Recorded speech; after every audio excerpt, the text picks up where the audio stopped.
Okay, Tom Holland came out and spoke about Spider-Man 4, and it looks like that it will begin filming next summer. Those were his words, next summer. So I don't know if that means this upcoming summer. That's what I'm assuming. I hope that doesn't mean the next summer after the upcoming summer. Oh my God. But I think it's I think it's safe to assume summer 2025. So that is really exciting. We don't have any details, so since we're a podcast, we want to talk about stuff. I have a couple questions for you.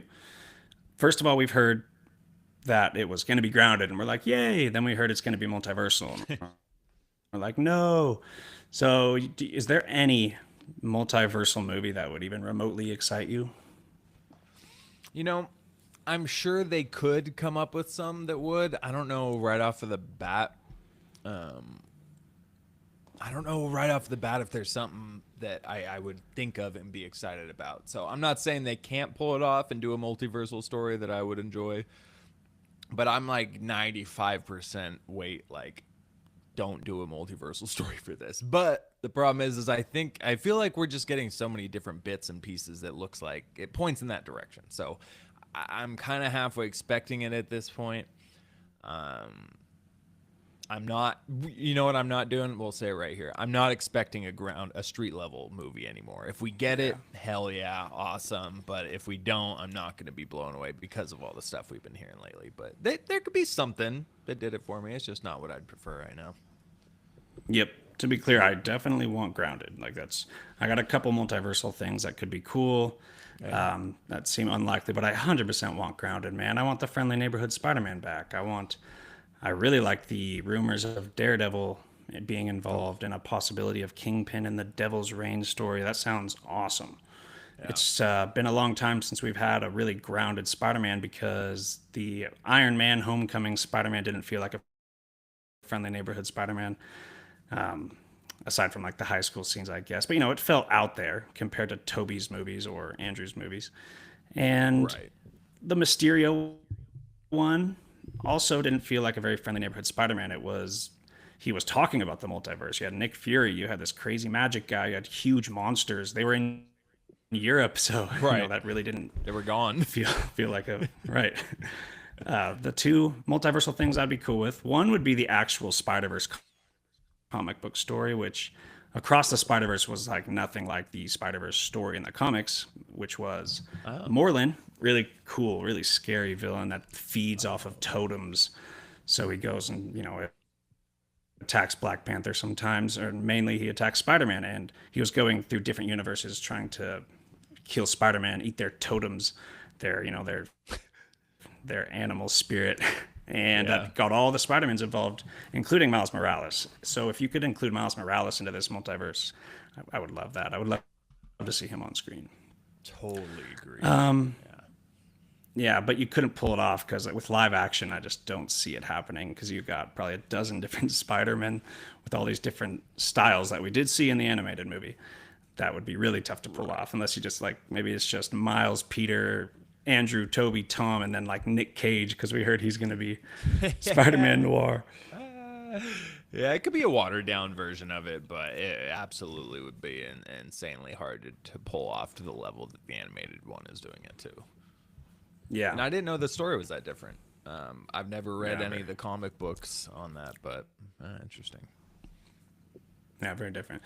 The other one is if Noel crosses over. I mean, we finally got our running joke in a movie in Venom 3, and since he's such like a giant galactic, like a god of symbiotes, I could see that bleeding into the multiverse. And the director said this is just the beginning of Noel. The director of Venom 3 said it's just the beginning of this character.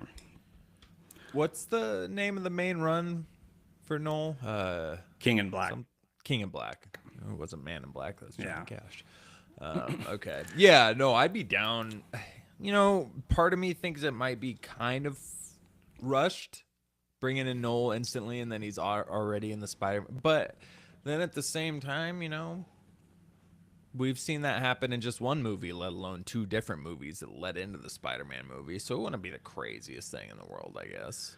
But You're right. they got a You'd lot to almost work want to with. see Venom first, and then Right. Noel coming after that. Right. It seems like a big jump the first time we cross those over. You just have Noel meeting Spider-Man. So Yeah. It seems he could be multiversal because the way that Venom was talking about it in that post-credit scene in God knows what movie, when he like is gonna dive into his thoughts of the history of the symbiotes and all of a sudden the multiverse switches. They kind of Yeah. that lore might bleed into the multiverse. I just don't see where Noel's gonna go in this weird universe of villains and no Spider-Man. Like the director said, that's his only the beginning. I would love to see him go into an Andrew Garfield movie. They just do Amazing Spider-Man 3 with Venom and Noel or whatever, because he was complaining about not having fought an alien villain. Yeah. That'd be so sick. Hey, give him the king of the symbiotes. There you go. Yeah. And we also got that there's 2 post-credit scenes in the Venom 3 movie that Slash Films, who saw the movie, said that they are essential for fans who are invested in these characters beyond this film, beyond Venom 3. So, Dang. that's so weird. Look, I mean, we are the closest we've been, it feels like, to having Venom and Spider-Man like this on the big screen again. I know Spider-Man 3, we got it, but it wasn't. Let's just be all honest with each other. It wasn't exactly Venom. It's not the Venom we wanted. But so this, like, all this news is breaking. We already got the post-credits of No Way Home showing Venom crossing over. We're getting the Noel thing. We're getting all these reports. Tom Hardy is speaking on it now, talking about how he thinks Venom should fight Spider-Man. Like, it's gaining momentum, and I think we're definitely at the closest we've been to Tom Holland seeing Venom in a movie. I think it happens at this point. I'll put my money on it. If I had to bet yes or no, I'm going to bet that it does happen at some point, even if it's a small scene in Secret Wars. But I think it happens. Yep. I've said it before. I would love that contrast. The innocent Tom Holland Spider-Man and then the crazy, dark, violent, goofy Venom. They're opposites. Straight up. All right, and before we get into the Penguin, one more question. Where do you think it fits in with Avengers Doomsday? You think it's going to come out before Doomsday or after? Because if it's after, that's more likely multiversal. If it's before, I don't see it being multiversal. And the filming, when they start filming, seems to be about the same time. I feel like Doomsday should be starting to film next summer, too. Yeah, the fact that it's starting to film now, it gives me a little hope that it might come out before and we might get that street level. But I think the odds are it comes out after Doomsday and it takes place in Battle Worlds like they've been talking about. Yeah. But this is good news for me, I think. The fact that we've heard they're starting to film this summer. Next summer. God, you know what? Yeah, that Right? does kind of mean we're already in October. So that pretty much means we're like 8 months away from starting to film. Yeah. It's just real. Yeah, I don't know. We hear about it filming, and that means it's happening, and that's just really exciting, whatever happens. Yeah, for sure. Hello, and welcome back to Why So Sidious, a nerd podcast.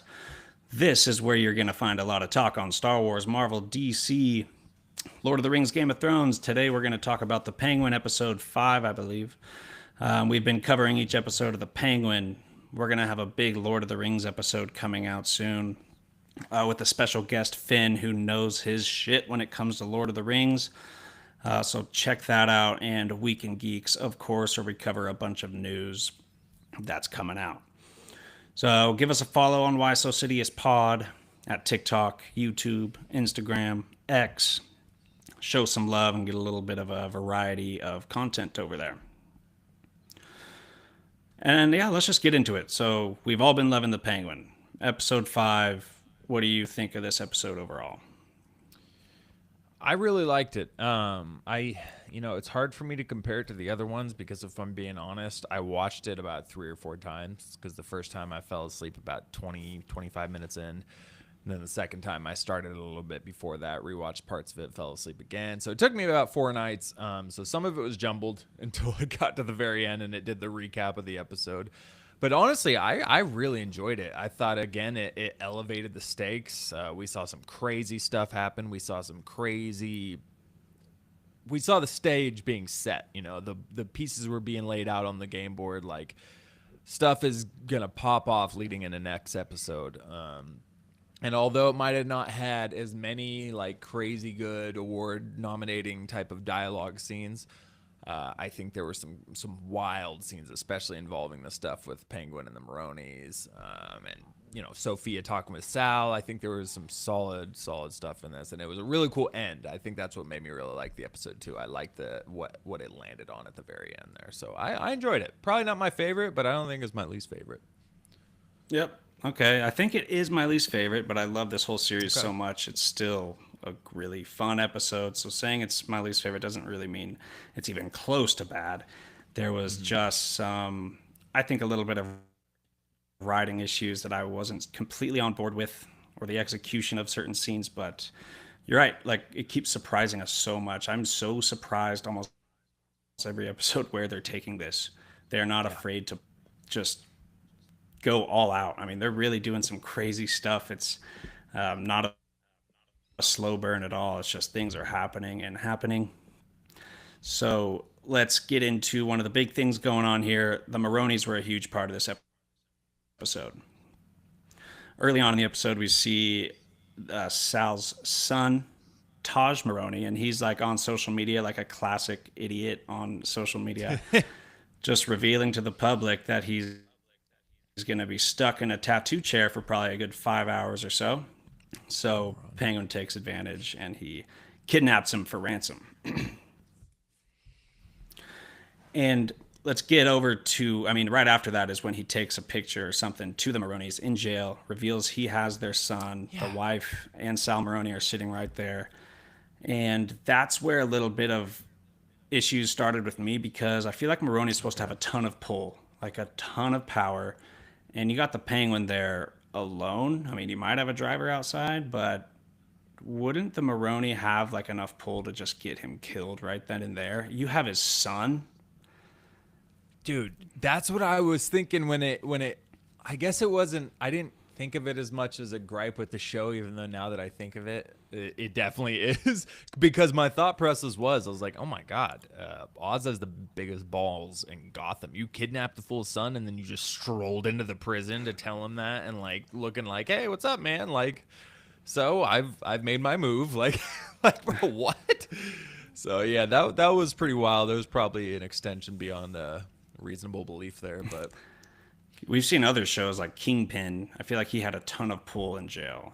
yes, great Stuff call. like that. He had to fight his way out of there. Right. Sons of Anarchy, even like some gangsters were able to pay them to kill Obi off. Spoiler alert. But it just seems like with all the power Maroni is supposed to have, that's really not on display. He doesn't seem like he has any power whatsoever. That's fair. And it didn't later in the episode either. He came off pretty weak and vulnerable in this episode throughout. Obviously, I'm not going to blame the guy for breaking down emotionally when he finds out about his family, but there were just multiple scenes where it was like, yeah, he's not coming off as a strong and intimidating character right now. Yeah, and then Penguin's able to just pay off a guard to go try to kill Maroni. And we've heard a lot about how Penguin is just a driver. He was just like, he barely owns his nightclub. Like, he doesn't have power. He's not on top, not even close. Yet he has enough pull to pay a officer off to go stab not just anybody, like a top crime boss.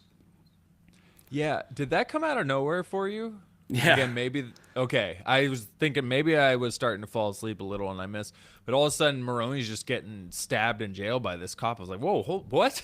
Like, I don't know. It happened really quick. There was a short scene where you saw him get paid, though, like right after he talked to the Maronis. I might have He like missed that one hands, for sure. He just hands the officer some then. cash. Straight up. But But still, yeah. Yeah. Maroni can't have enough pull to defend himself in there, but like you said, yeah, Oz can just instantly get a guy to murder him. Like, Yeah. or try. Yeah, that's so fair. like, it's crazy. Story wise, a lot of fun. It's really crazy. It's just not super believable if he's supposed to be that powerful and Penguin is supposed to lack that much power. Right. And then we get to the exchange. So this is the last of my issues with this episode, but there's some issues here for me. First of all, how did the Maronis not expect a trap, set a trap of their own, a better trap than, what do they have, 2 shooters ready to blast the Yeah. Penguin? Like, again, all this power and like, what are you doing? I feel like if that was Jax from Sons of Anarchy, he would have taken out the Penguin. Like other characters we've seen in other gangster shows, and I'm just talking about a little biker gang, not someone who runs the city. You know, one of the two families that run a whole city, and they were able to switch over the sun and then just kill the couple guys that started shooting at him. It just is like, dude, the Maronis feels so insignificant. Well, and even with the scene where they pull Sophia and Oz into the alley, so they're showing up to take out two different people who have pull, and it's just the Maroni wife and two henchmen again. There were only two people, and so Vic was able to hit one, and then they shot the other, whatever, and they escaped. But they do keep showing up undermanned. Like, yeah. Like, if I'm not anything even close to a gangster, but if someone had my son, I would try to get, 10 really down friends, at least like a small little militia to set some kind of trap. Like, it just didn't seem like enough. It didn't seem like it lived up to the Maroni legacy. yeah, and I can understand you saying that now. I didn't think of it while watching because I'll be honest, the whole lit him on fire thing just caught me so off guard. I was like, oh my God, they're just stepping up so much with what Oz is doing. But now that you're bringing it up, yeah, I mean, I can totally agree with you. Like, I totally just skipped over those aspects of it and just he lit somebody on fire and it just got my attention like that. But Yeah. it was And that it was pretty sick. wild. Like, that was really cool. It was really cool. It just seemed like it had like the potential to be a super cool plan, like a trick to blast like a little militia, just set them all on fire, like he's dripping water, but you don't. Well, I mean, did you not smell the gas first of all? But I mean, it seemed like it could have been a really cool trick, but it didn't seem like there was any purpose to do all that besides being theatrical. When he had a Uzi in his hand, and he could have just killed them, and it makes it even worse that he ruined his shrooms and ruined his big market of potential profit because the fire set off these, Okay. you know, That was another thing I missed. I knew the shrooms died and everything, but I think I missed the connection of the fire he intentionally caused was what led to killing the shrooms, which yeah, makes that way less cool. because it was like fire extinguishers went off from the roof, like smoke detector leads to fire protection and just douses the shrooms with. Apparently, it wasn't just water. I don't know what kind of fire protection system throws out fire extinguisher substance, but still, I didn't get setting them on fire. I feel like it could have been so cool if it was the right circumstance, like the right kind of trick where, all he had to do was light a match from far away to get rid of his enemies, like, and that was his only way of doing it. But he could have just shot them. He already his dude already shot away the other henchmen that were trying to shoot them. Like, they had it in the bag, whatever they wanted to do. Mm-hmm. So what could have been really cool just felt unnecessary. But it was really cool to watch still. Yeah, but and that is kind of. I feel like this show's been pretty good about that stuff up until now too. Right, As far as it's been pretty believable with a lot of the stuff that's been going on. Dude, I did want to say a couple things before we ended up moving on to the next thing. There were a couple things that happened in this episode. Did you notice the police chief? Who showed up in this episode from the Batman with a raspy voice and yeah. So the police chief from the Batman movie who talks and which I don't want to be mean because that might just be how that actor in person speaks. He might just have vocal cord damage, but it made me start thinking. This is our first real connective tissue outside of Penguin, really, to the Batman movies. This is like that first, okay, he was from the movie. And so it made me start thinking, like, I wonder if any character in the season is going to make a comment like, hey, we can't make too much waves here and get the Bat involved or something like that. Because you're killing all the top crime families. You're doing all this massive moves with the drug business. Batman has to have his finger on the pulse of what's happening right now. So I'm curious if we're going to at least get a comment of that because he made it clear in the movie Gotham is fearful of the Bat character.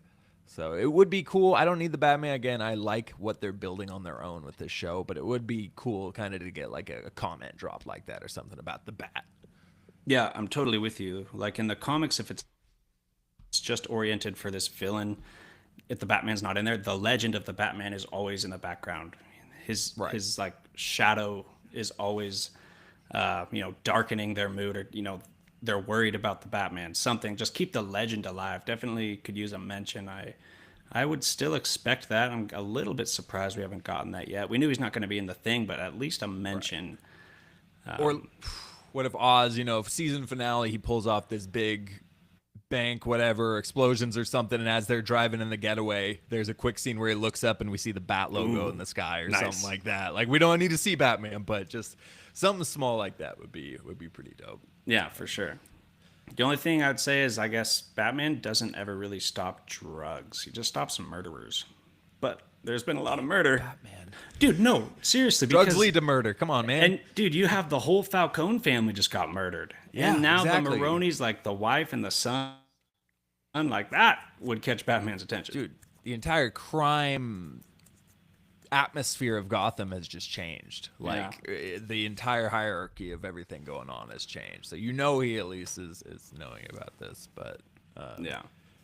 And so, sorry, real quick. There's just you're talking about how Oz has been funny in this show, and he has this line where after the Falcons are killed and everything, he's talking to everybody, getting the pipe up, and they're like kind of hesitant and stuff. He's like, "Who you missing? Milos? Guy who lifts in his shoes. We all knew it." Yeah. Like, he's just saying lines like this. Johnny Vitti, that skinny pussy. Yeah, bro. He's cracking just the way. Guy who lifts in his shoes. We all knew it. Yeah. I was laughing hell hard at some of the Oz lines. Yeah, same. He also, the Maroni son's, his mom was like, "Take the tape off. I want to hear him speak." And she's like, "Are you kidding me? I'm doing you a solid. This guy's a real talker." Dude, he's got charisma. It's funny. Such funny lines, and they're really pretty low key. But it's like one of my favorite parts of the show is just his dialogue, whether he's mad or funny or neutral. He's just so good as the Penguin. Straight up. Oh, real quick, we got somebody in the chat. Romez Guide. He says, "What's up, guys? Love the podcast. I would like to see Batman show up somehow." So, for sure. What's up, Romez? Yeah, we already know that Batman's not showing up, but that would be sick. And, the legend. Give us a mention. Show us that they're scared of him. Right. Show him, like, that his shadow is darkening the underworld of Gotham. Yeah. They might throw... I think at most they throw a silhouette in, like, the final scene of the season where it pans up to the building and we see a silhouette of Batman or something like... Give us the lightning. Give us the classic Batman, the animated series. No, but I would be pretty surprised if we actually... We won't see Robert Pattinson, but if we actually even saw the Batman figure drop down or something, I would be pretty surprised. Yeah. All right, so there's the story with the Maronis, and then we get to Sofia. So, as we talked about last episode, she kills pretty much all the Falcons. So you get her here, first of all, doing a little interrogating / torturing / just kind of talking to Johnny Vitti, the only one she left alive for a reason, which is pretty freaking badass, I think. But yeah, she takes her seat at the head of the table, gives her speech about the Falcons, the head of the Falcons, and not giving the henchmen their due. They make all the money for them, and they only see a fraction of that. And she says she wants to end the war with the Maronis, and Johnny Vitti immediately, like an idiot, just goes, "Hold on, Sophia, just turn. We still have some things to take care of with the Maronis." And then she shoots him in the head, just kills him. Like, obviously kept him alive to make a serious point. And she just called this dude, like, yeah, he's the only made man here. Like, he's on top of all you guys. And she just pops him in the head. That was dope. I really like Sophia. She came in hot, dude. She walked right into that dinner and just goes, "I gassed the family. I killed them all." It's like, whoa, all right. We are jumping right into the fire with this conversation. Yeah, she has no shame about that. That was pretty sick. So, and she changes. So the Falcons are gone, and it's now the Gigantes. Sofia Gigante, was that the last name there? Yeah. I guess it's Gigante, but... Yeah, but anyway, I don't know. I'm just that's pronouncing crazy. It giant in Spanish, so that's probably not the correct pronunciation. But dude, yeah, that was wild. They really changed the whole status quo. Like, this is a completely different Gotham from the Batman one now. Completely different. Yeah. So that was her big moment. She's now super, super in charge. Oh, and she also empties this huge bag of money after the speech about them not getting their dues, and then just feeds them a ton of cash. that I don't know how they're spending that if it's soaked, half of it's soaked in Johnny Viti's blood, but it is That's it's quite the gesture. dude. I swear to God, I was thinking. So who's gonna be, obviously a bunch of cash gets dumped in from you front of you, like who's the people like, God, I hope I don't get the blood soaked ones, God, I like, oh man, I got the one soaked. It's fine, thank you, I'll keep it anyway. Like, what are you gonna say? Hey, can I exchange these for some clean bills, Sophia? Right? Dude, I'll give you that 100 of my bloody bills for just 5 of your clean bills because you can't do shit with the bloody bills. I don't think. Well, yeah, there might be some complications, especially if you're a known crime family associate. But I was thinking when we saw that scene, they're both taking the same strategy here because we see Oz do this too, where he goes, "You guys were looked down upon, yada yada," and we even get in the next on for the episode where he's talking about the lower guys were never looked at, were never taken care of, they were overlooked, yada yada yada. So he's kind of making his whole political stance being, I'm going to help you out, we're all going to eat kind of deal. The same thing Sophia's doing right now. So they're both taking the same kind of strategy to build this new crime empire they're both trying to build. Yeah. And I guess that wraps it up with Sophia, except for the fact that, and I guess we didn't even really cover that the Penguin did try to have Maroni killed in his cell. But then after he drives away from burning Maroni's wife and his son, the shrooms are ruined. He gets a call from Sal Maroni, who escaped Arkham. Was that Arkham? Or was it just a prison? No, that was, what's it called? Blackgate? No. What's the other Blackgate? I think there? maybe. Oh, no. Sorry. Anyway, he escaped because that officer butchered the assassination attempt. And then, calls the Penguin and says, "Yo, dude, I'm out now. So there's nowhere you're going to be safe. And you're burnt. You're burned now." He says something about getting burned. And then Penguin's like, "Oh, burned." He goes, "You're cooked, Oz." He goes, "Cooked, huh? That's funny. Maybe you should try and call your wife." That's pretty sick. That was beautiful.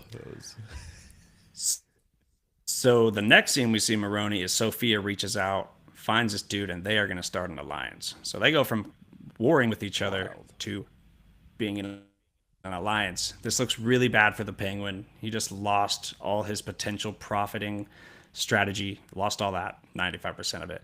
And now you got these two giant crime bosses that he's been screwing over, both of them. Now they're both teaming up and going after him. So it really is not looking good for the Penguin. But I also feel like this is his show, and I feel like he's going to end up on top. And I just hope they write it in a cool, clever way, something that's not super convenient, because the cards are always stacked against this dude this whole show. But now it's a whole nother story. Like it seems like they should have the power to completely just wipe him off the face of the earth. You would think, and we'll see the moves he makes. We obviously see something later in the episode that's his first kind of trick up his sleeve. But man, Sophia and Sal combined, it's just crazy to think after that flashback we saw Sophia was like a pretty generally innocent person, and they screwed her over because she started to learn the truth. And Arkham literally medically tortured this woman for 10 years to create this monster that she is now. Like, they literally created her. And it's pretty fitting that she's the last surviving member of this entire crime family that created this beast. And now she's just out in Gotham doing her own thing. It's pretty crazy character development here with Sophia. Yeah, kind of a commentary on the system. Like Shawshank Redemption, when that guy got out of jail, he was like, I went into jail not a criminal, and prison made me a criminal. That's exactly what happened to Sophia. So good job, system. Hell yeah, it's really working. Man. And so, yeah, that leaves us with, a couple other things happen, right? So after Maroni threatens Penguin, he's got to move his mom. He wants his mom to be safe. Victor is assigned to keeping his mom safe. He takes her to Crown Point. Is that what it's called? I think so.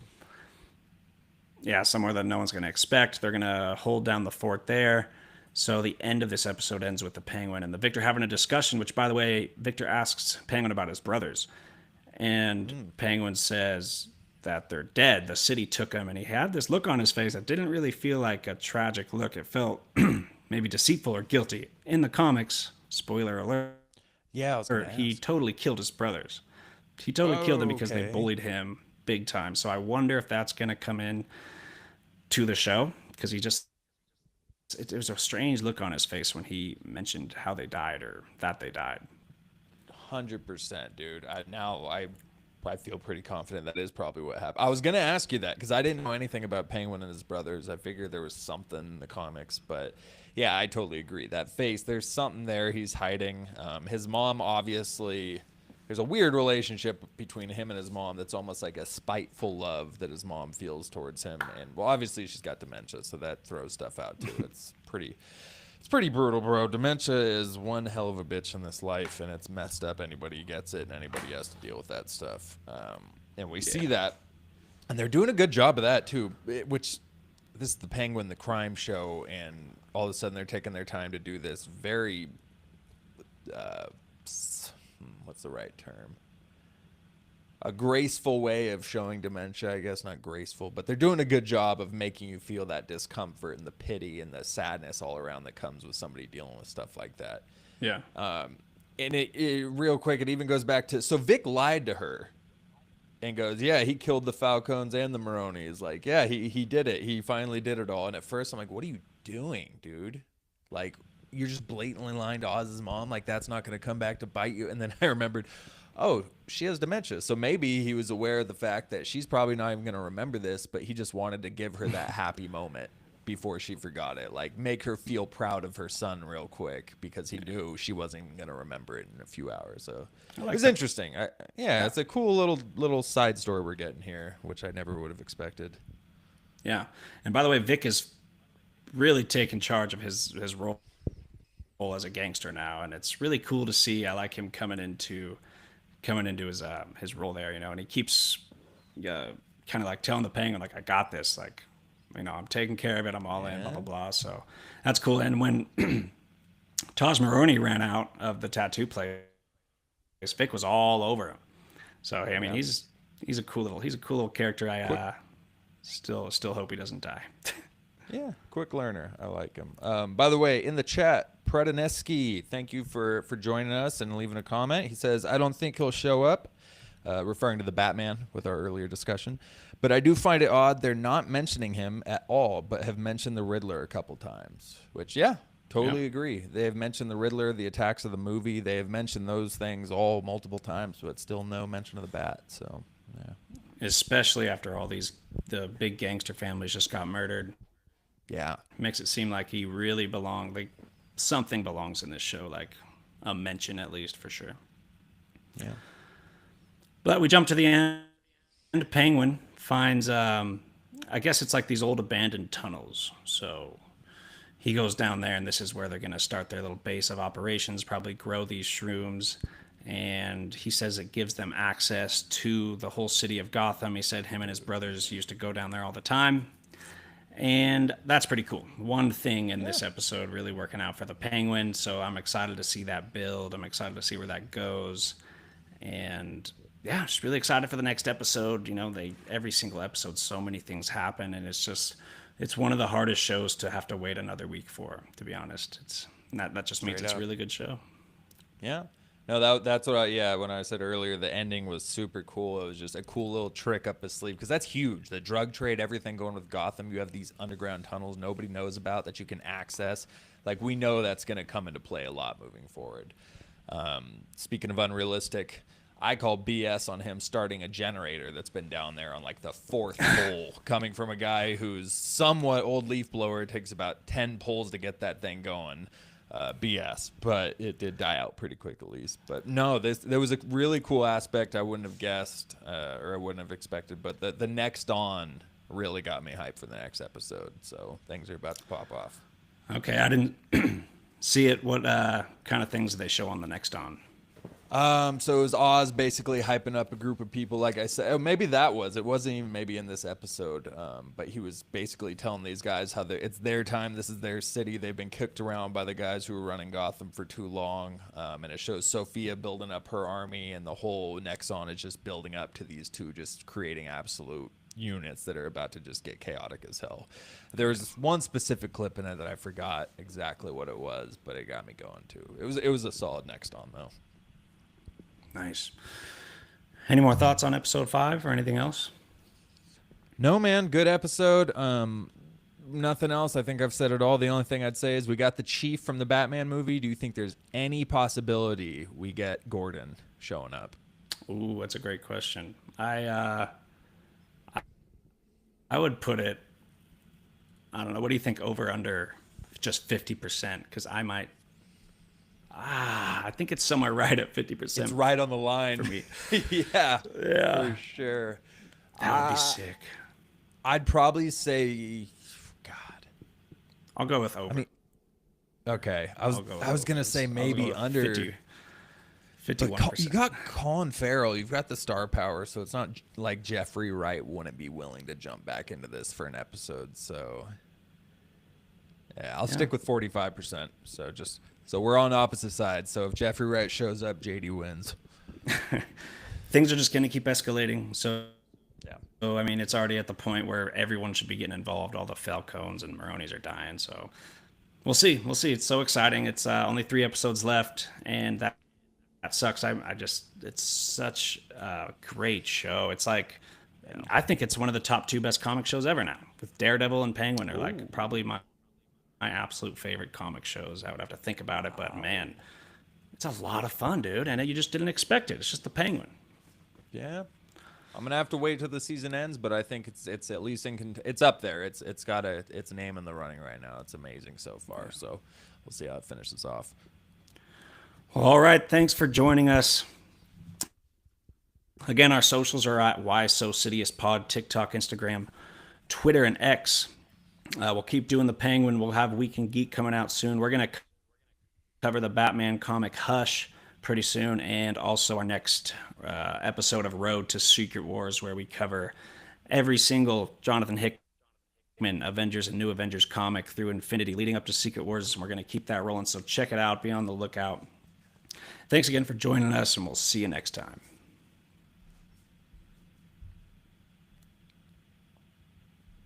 God, I'm like losing my damn voice. Dude, we had 8 people in the chat at one point there. That's sick. Hell yeah. I was watching the number go up, and it got up to 8, and for probably 10 minutes there, so it was at 5 people, which is more than we ever have. So that was solid. Fuck yeah. We're growing, baby. Dude, I think a year from now,